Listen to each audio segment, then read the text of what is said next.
Kebakaran hutan dan lahan di Indonesia berakibat buruk bagi kesehatan warga.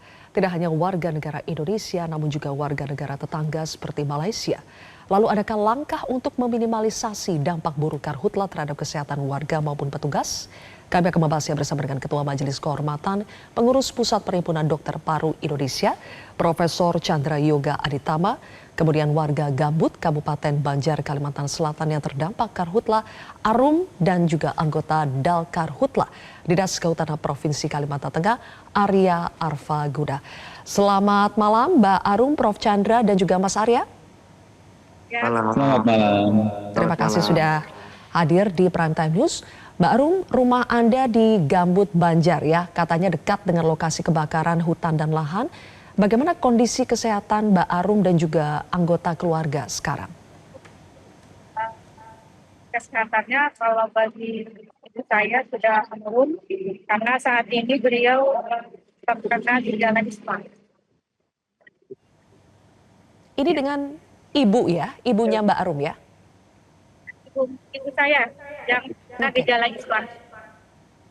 Sudah terkena ispa? Ya. Oke.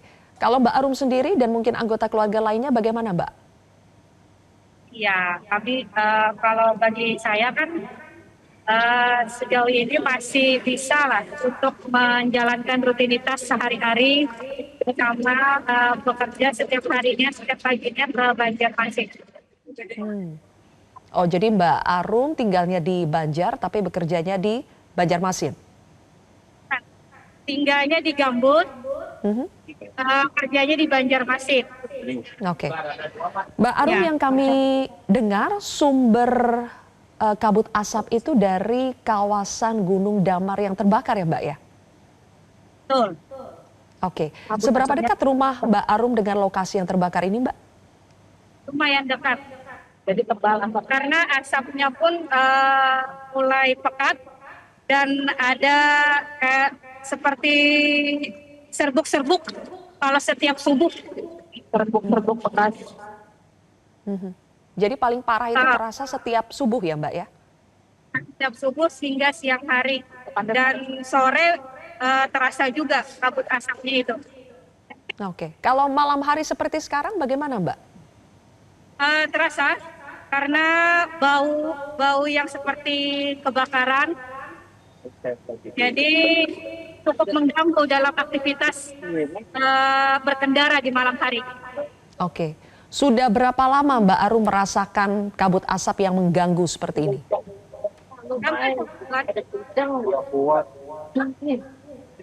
Berapa lama Mbak Arum, mohon maaf? 1 bulan. Oke, hampir 1 bulan ya. Saya bergeser dulu sekarang ke Prof. Chandra. Prof. Chandra, salah satu contoh tadi sudah disebutkan oleh Mbak Arum, ibu kandungnya sendiri mengalami ISPA sebagai dampak dari karhutla. Kalau orang yang sudah lama, berbulan-bulan dan belakangan semakin parah terpapar kabut asap, bagaimana dampaknya terhadap kesehatan warga jangka pendek maupun jangka panjang, Prof? Ya, dari yang Bu Arum ada 3 hal yang kita bisa pelajari begitu ya. Yang pertama, ibu beliau yang sakit artinya tentu lansia. Jadi memang lansia, anak kecil, ibu hamil adalah kelompok masyarakat yang tentu rentan terhadap berbagai masalah kesehatan, termasuk juga masalah kesehatan kabut asap ini. Itu yang pertama. Yang kedua, sesuai dengan pertanyaan Anda, dampak memang ada 2, ada dampak akut, ada dampak lanjutan. Dampak akut yang juga terjadi pada Ibu Arum tadi, ibunya Ibu Arum maksud saya, ibunya Mbak Arum sudah terjadi ISPA. Itu adalah dampak yang segera terjadi karena kita menghisap asap kebakaran hutan itu. Kalau kita tahu makanan atau minuman yang tercemar kan kita bisa pilih makanan minuman yang lain yang sehat begitu. Tapi kalau seperti asap kan kita tidak bisa pilih, mau tidak mau harus dihisap. Karena itulah kemudian terjadi berbagai masalah kesehatan itu. Itu contoh yang akut. Sebenarnya bukan hanya paru, bisa juga gangguan di mata, gangguan di kulit dan sebagainya. Tapi sesuai dengan pertanyaan tadi, memang kalau tidak ditangani dengan baik dia bisa berkelanjutan. Kalau paru, kalau ISPA dia bisa berkepanjangan jadi pneumonia. Kalau kebetulan ada yang ada asma atau ada yang penyakit paru obstruktif kronik misalnya, bisa ada eksaserbasi, artinya sesaknya bisa timbul. Itu hal yang soal dampak yang akan terjadi. Tapi saya juga ingin mengangkat satu hal lagi dari yang disampaikan Mbak Arum. Yang pertama beliau mengatakan bahwa asap yang pekat gitu, jadi memang kejadian penyakit akan berhubungan langsung dengan berapa tingginya kadar bahan yang ada dalam asap kebakaran hutan itu. Dan itu juga disebutkan oleh Mbak Arum soal partikel. Jadi kan bukan minimal, setidaknya ada 4 bahan dalam asap kebakaran hutan itu. Nomor satu adalah partikel.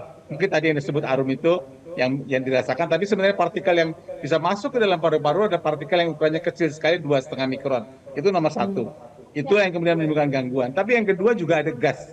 Ada karbon monoksida, ada nitrogen oksida, ada ozon yang bukan tidak mungkin sebagian menimbulkan bau walaupun sebagian tidak berbau yang tadi sudah disebut oleh Mbak Aruf.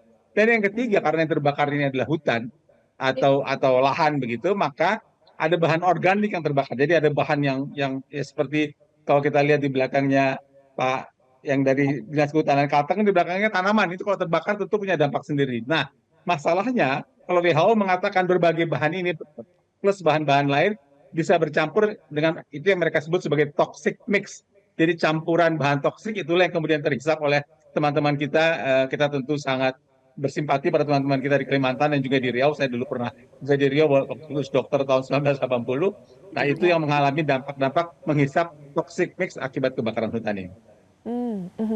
Dan kelompok yang paling rentan itu siapa saja ya, Prof? Ya, contoh tadi konkret ibunya Mbak Arum ya, jadi lansia tentu saja, itu nomor satu. Nomor dua adalah anak-anak. Tadi kalau nggak salah kan dibacakan bahwa sekolah akhirnya dilakukan pembelajaran jarak jauh itu dalam rangka melindungi anak-anak SD gitu, kata supaya tidak terdampak. Yang ketiga adalah ibu hamil, ya karena ada bayi dalam kandungannya. Dan yang keempat adalah mereka yang memang sudah ada gangguan sebelumnya. Gangguan itu memang sudah punya penyakit paru kronik atau penyakit jantung kronik ataupun berbagai penyakit yang lain. Jadi mereka yang sudah punya penyakit sebelumnya memang harus lebih hati-hati, harus lebih sering kontrol, harus ada akses yang mudah ke fasilitas kesehatan. Nanti mungkin kita bisa tanyakan ke teman-teman di daerah apakah memang kalau mereka membutuhkan pertolongan bisa dengan segera mendapatkan pertolongan dari puskesmas tempat. Saya kira itu sangat penting saat ini. Oke, sekarang kita ke Mas Arya yang sudah berjibaku memadamkan karhutla yang terjadi di Kalimantan Tengah. Mas Arya, tepatnya sudah berapa lama Mas Arya dan teman-teman di lapangan berusaha memadamkan api? Untuk memadamkan api, teman-teman di lapangan kurang lebih 3 bulan. Sudah 3 bulan ya? Dalam waktu sekian bulan itu, adakah dampak kesehatan yang sudah dirasakan, Mas Arya? Dampak kesehatan banyak yang dirasakan. Apa saja, Mas? Untuk yang dirasakan seperti mual, pusing, sesak napas. Oke, itu selama bertugas selalu mengenakan masker ya, Mas? Kita selalu mengenakan masker dan pelindung diri selama bertugas. Oke, tapi itu pun masih terasa ya, seperti tadi yang Mas sebutkan, sesak nafas dan segala macam. Dan selama ini bagaimana petugas di lapangan itu bertahan dengan kondisi kesehatan yang sudah terganggu? Bagaimana Mas Arya dan teman-teman di lapangan bertahan? Kalau dari kantor itu selalu disediakan vitamin C, suntik vitamin segala macam. Sebelum berangkat ke lapangan selalu di-check up. Oke, dengan suplemen-suplemen vitamin. Apakah itu cukup Prof. Chandra dengan berbagai suplemen yang tadi disebutkan oleh Mas Arya yang bertugas di lapangan sudah kurang lebih 3 bulan. Itu cukup tidak Prof? Atau harus ada tambahan lagi untuk bisa mengurangi dampak buruk dari karhutla ini? Ya, saya setuju Sylvia mengatakan mengurangi karena cara menanggulangi yang paling utama adalah gambar merah yang di belakang Sylvia itu mesti dihapus. Artinya mesti dipadamkan, itu yang paling utama ya. Kita bisa lakukan berbagai hal, tapi kalau kebakaran masih terus terjadi, dampak kesehatan pada warga akan tetap terjadi. Nah, soal apa yang warga bisa lakukan, walaupun mungkin nggak spesifik buat Pak Arya yang memang kerja di sana, yang bisa lakukan ada 5 hal. Nomor satu, memang kalau mungkin membatasi aktivitas fisik pada waktu asap sedang pekat-pekatnya. Ini mudah diucapkan, tapi kalau orang mau kerja, orang mau sekolah, gimana kan begitu. Tapi sedapat mungkin membatasi aktivitas fisik berlebihan lah di daerah-daerah yang sedang banyak asapnya dan sedang pekat asapnya. Itu yang pertama. Yang kedua yang sudah disebut Pak Arya dan kita lihat juga dipakai oleh Mbak Arum adalah gunakan masker yang baik. Tentu saja kalau Dan maskernya itu harus diganti setiap hari dan sebagainya. Penggunaan masker atau alat yang lebih canggih lagi, kalau ada respirator tentu lebih bagus, tapi katakanlah gunakan masker. Itu yang kedua. Poin ketiga, kalau ada keluhan gangguan yang tadi sudah kita bahas, segera berobat ke fasilitas kesehatan. Kenapa ini harus saya sebut? Karena jangan tunggu nanti jangan, karena ini kan situasi sedang asap kebakaran di mana-mana. Kita mau tidak mau harus mengisap. Jadi jangan tunggu jadi berat. Kalau ada keluhan, segera datang ke fasilitas kesehatan yang terdekat. Itu yang ketiga. Yang keempat, nah ini yang juga sulit adalah kalau di luar asapnya banyak kemudian masuk dalam rumah, mestinya rumah juga ditutup supaya jangan asapnya masuk. Cuma kalau ditutup sepenuhnya nanti nggak ada udara, jadi diaturlah bagaimana caranya supaya asap itu tidak masuk ke dalam rumah, dan akhirnya dalam rumah harus mengisap asap yang mengganggu. Itu yang keempat. Nah, yang kelima yang barusan Pak Arya sampaikan. Jadi untuk masyarakat, untuk Mbak Arum, untuk masyarakat yang lain, maka jagalah pola hidup bersih dan sehat. Jadi siapkan makanan bergizi, istirahat yang cukup, perilaku hidup bersih dan sehat menjadi hal yang penting. Tentu saja kalau mau ditambah vitamin itu silakan saja, cuman bagus-bagus saja. Cuman saya ingin kembali mengulangi seperti saya sampaikan tadi, Mbak Sylvia, yang penting adalah apinya dipadamkan, bukan vitaminnya ditambah.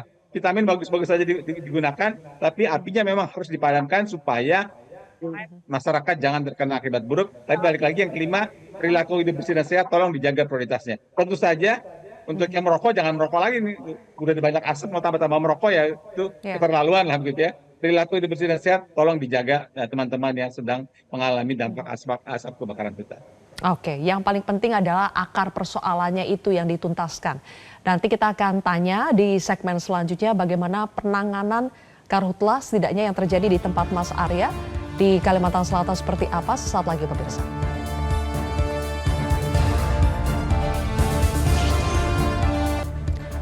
Pemirsa, bahaya tidak kasat mata mengintai warga akibat paparan kabut asap kebakaran hutan dan lahan yang kian mencekik. Meski demikian, di sisi lain, Presiden Prabowo Subianto meyakini kebakaran hutan dan lahan akan selesai diatasi dalam kurun waktu 1 hingga 2 pekan ke depan. Warga berharap kebakaran hutan segera berakhir dan tidak terulang lagi di kemudian hari. Sinar matahari mulai terik, tapi panasnya tidak hanya menyibakkan kabut pagi. Di Sampit, Kalimantan Tengah juga muncul kabut pekat yang terbentuk dari asap kebakaran hutan yang membara sejak awal tahun 2026 dan puncaknya di musim kering bulan Juli-Agustus ini. Tidak hanya menyesakkan dada, kabut asap ini juga menyesakkan pikiran warga di perumahan Gang Pelamboyan Sampit. Gerak angin telah membuat api sudah sedikit lagi menjangkau rumah-rumah mereka. Apalagi kabut asap ya Pak ya. Yang pertama kita pasti was-was karena sudah dekat sekali dengan komplek. Yang kedua dengan adanya bertambahnya asap, apalagi asap kiriman ditambah dengan ini ya kita pasti terganggu sekali. Masuk ke dalam rumah sekarang semua. Di Kabupaten Berau, Kalimantan Barat, para ibu membawa anaknya berobat dan orang-orang lanjut usia semakin tidak tahan menghirup udara yang kian bercampur racun. Puskesmas Tanjung Redep mulai disesaki pasien berbagai usia, terutama kelompok rentan yang menderita gangguan pernapasan akibat paparan asap kebakaran hutan dan lahan. Untuk bulan lalu kunjungan itu hanya kurang lebih 200-an, yang sekarang di Agustus sudah mulai ada peningkatan 2 kali lipat. Titik panas yang mengancam nyawa tidak hanya ada di bumi Borneo, tetapi juga meliputi sebagian Sumatera yang jumlahnya ribuan titik, termasuk di Indragiri Hilir Riau.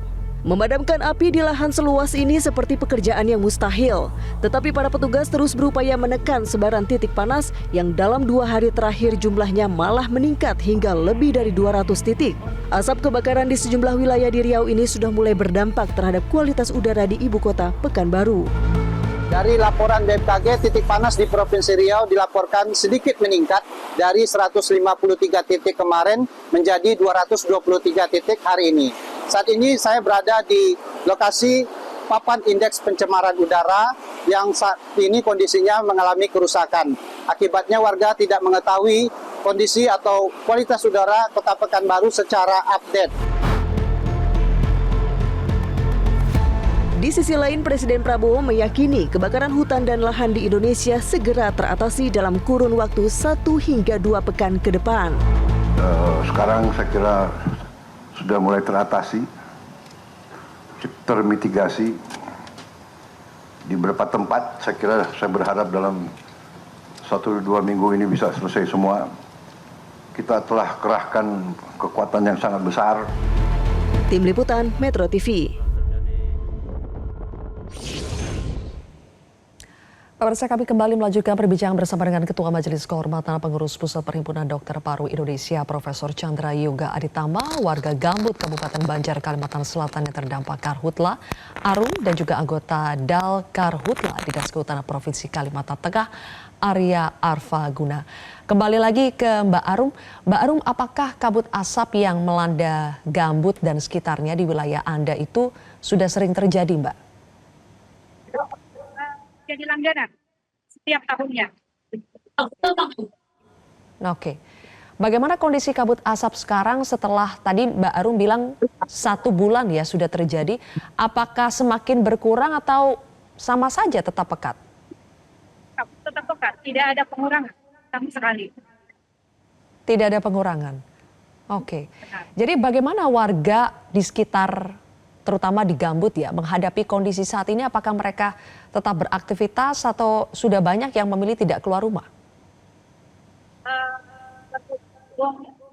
Memang sebagian besar dari warga Gambut itu mencari nafkah atau memberikan kebutuhan terhadap keluarganya itu pun keluar rumah. Jadi aktivitas tetap dilaksanakan meskipun asap terus pekat. Ya, jadi mau tidak mau tetap harus beraktivitas di luar rumah ya.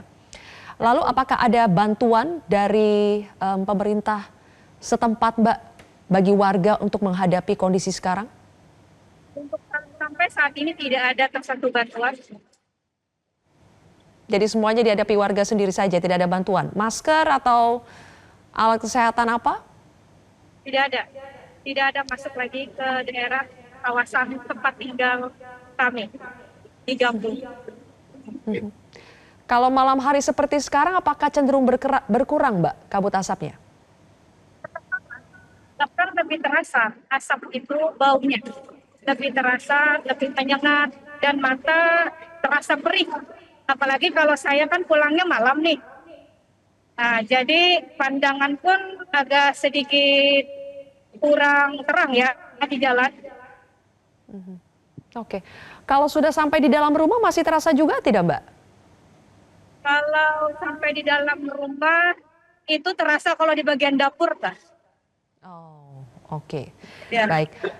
Baik, sekarang saya ke Mas Arya di Provinsi Kalimantan Tengah ya. Bagaimana Mas kondisi karhutla di Kalimantan Tengah? Apakah sudah berkurang, Mas, titik-titik api di sana? Untuk titik-titik api di sini setiap hari malah bertambah, Pak. Kenapa bisa begitu, Mas?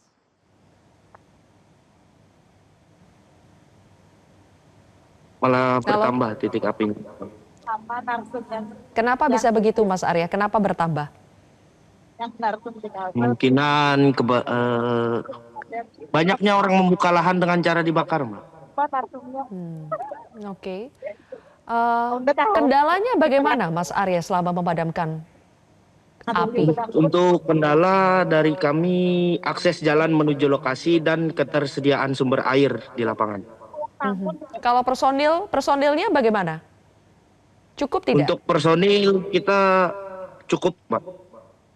Oke, jadi yang kurang sekarang apa? Ketersediaan air, peralatannya apa yang digunakan? Peralatan kita ada tangki, terus ada mesin portable, pompa air. Untuk peralatan kita lengkap, Mbak. Lengkap. Oke. Kebakaran kebanyakan terjadinya di lahan apa? Di lahan gambut kah, Mas Arya? Untuk kebakaran terjadi banyak di lahan gambut, Mbak. Bantuan apa yang dibutuhkan sekarang supaya bisa mempercepat pemadaman api? Untuk bantuan waterbombing kemungkinan yang ditambah untuk mengakses titik mata api yang belum terjangkau oleh tim darat. Oke. Selama ini waterbombing digunakan tidak? Selalu digunakan, selalu jalan tiap hari, Mbak. Selalu digunakan, tapi masih belum cukup ya rasanya ya bagi petugas di lapangan ya? Iya. Kalau selama bertugas Mas Arya pakai masker model seperti apa? Model yang saya pakai sama ada masker portable. Oh, oke. Cukup tidak, Prof. Chandra, kalau misalnya Mas Arya petugas di lapangan menggunakan masker seperti yang digunakan Mas Arya sekarang atau yang tadi katanya portable seperti itu, cukup tidak, Prof? Itu yang maksudnya portable adalah yang tadi saya bilang ada yang disebut sebagai respirator. Tapi sebelum menjawab itu saya mau ada 3 hal dulu ya Mbak Sylvia. Nomor 1 Ya, karena silakan. tadi menyebut soal Malaysia dan sebagainya. Kan kalau kesehatan ada WHO, World Health Organization. Untuk cuaca ini ada WMO, World Meteorological Organization. Nah pada bulan Juli yang lalu, WMO sudah mengatakan bahwa asap kebakaran hutan itu dapat terbang sampai ribuan kilometer lintas benua, lintas samudra, dan bahkan sampai ke stratosfer katanya. Ya, mungkin ahli-ahli itu lebih menguasai, itu saya baca laporan resmi dari World Meteorological Association. Itu satu. Hal yang kedua yang ingin saya sampaikan adalah kan baru tadi mengatakan setiap tahun terjadi begitu ya. Dan sekarang dihubungkan dengan terjadinya El Nino. Dan El Nino-nya kan El Nino Godzilla katanya. Ya. Tapi sebenarnya memang kita tidak bisa hanya menyalahkan El Nino saja. Karena seperti Pak Arya bilang ada yang bakar. Walaupun ada El Nino, kalau nggak ada yang bakar, ya kemungkinan terjadi kebakaran luas kan jadi lebih kecil begitu. Jadi memang El Nino jadi masalah. Mungkin juga El Nino ini membuat kebakaran hutan jadi berkepanjangan. Dan juga seperti Pak Arya sampaikan makin bertambah dari waktu ke waktu. Tapi ingat bahwa juga ada perilaku manusia di situ. Itu hal yang penting. Hal yang ketiga, saya tertarik sekali dengan apa yang disampaikan oleh wartawan Metro TV tadi dari Riau kalau saya tidak salah. Karena tadinya saya mau menyampaikan 3 anjuran untuk pemerintah. Salah satu anjurannya adalah menjelaskan kepada masyarakat secara berkala bagaimana kadar bahan berbahaya yang ada saat ini supaya orang bisa bisa antisipasi begitu. Walaupun baru bilang toh dia harus kerja, tapi kalau kita tahu angkanya sedang tinggi sekali kan orang jadi lebih hati-hati. Tapi sayangnya seperti disampaikan oleh wartawan Metro TV tadi ternyata rusak itu. Nah itu jangan sampai rusak, tolong diperbaiki dan tolong diinformasikan kepada masyarakat secara berkala setiap hari, kalau bisa pagi sore lebih bagus lagi sehingga orang bisa lebih waspada. Soal masker, balik lagi, masker silakan digunakan atau mau pakai alat yang pakai respirator silakan digunakan. Ya itu tentu saja bisa membantu tergantung daya tahan tubuh orangnya, tergantung dari seberapa pekatnya asap. Tapi kalau masih ada asap juga kebakaran hutan, ya persoalan tidak akan selesai. Jadi kita sangat berharap agar semua pihak betul-betul berupaya bukan hanya bahu-membahu, tapi berupaya maksimal supaya ini jangan terjadi. Ingat bahwa ini masalahnya masalah kesehatan, ini juga masalah tadi kan baru bilang visibilitas ya, naik motor, visibilitas pesawat apalagi berbahaya lagi kan begitu. Bukan tidak mungkin juga puskesmasnya kena asap juga, nggak bisa bekerja dengan baik. Bukan tidak mungkin kalau nanti kelamaan berbulan-bulan orang bisa terganggu, stres, ini bagaimana nggak sembuh-sembuh. Jadi ada dampaknya banyak sekali. Jadi mohonlah dengan acara kita sore ini supaya dimaksimalkan lagi sehingga jangan sampai teman-teman di Kalimantan dan Sumatera masih harus berkepanjangan dengan asap kebakaran hutan ini. Ya. Semoga ya itu menjadi harapan kita semua. Terima kasih Prof. Chandra, Mbak Arum dan juga Mas Arya sudah bergabung berbagi bersama kami di Prime Time News hari ini. Jelajahi cara baru mendapatkan informasi. Download Metro TV Extend sekarang.